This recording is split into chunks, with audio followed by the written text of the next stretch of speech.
Siyabend û xecê.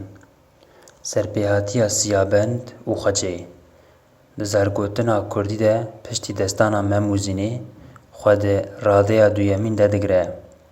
Navê Siyabend li hin deviran Siyamend û Siyamend jî tê gotin.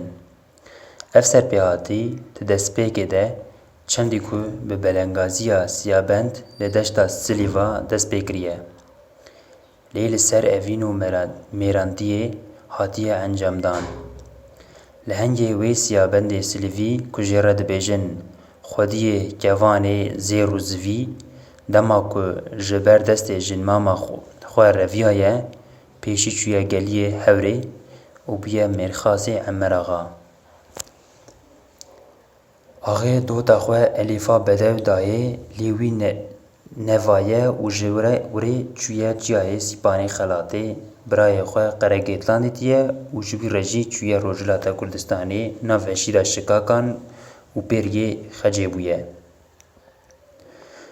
Ji ber Xecê ve xwestiye ku her heftî birayên Xecê bizewicîne, lê dîsa Xecê nedanê. Îcar wî her heft birayên Xecê kuştine û Xecê ji xwe re biriye. Lê li serê Çiyayê Sîpanê Xelatê nêrîya xezalan hirek lê daye û di zinêr de verbûye. Li ser deviya belalûkê ketiye pîjek li pişta wî ketiye û di singa wî re avêtiye.